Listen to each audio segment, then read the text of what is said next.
talk about how can you fix this problem on your American Airlines app. So all you have to do, just click here on settings. So then it's going to take you to this list. Then all you have to do, just go down here.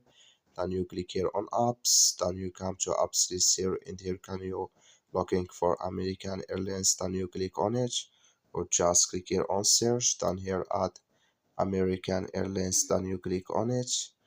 Then it's going to take you to this list. Then all you have to do, just click here on first stop.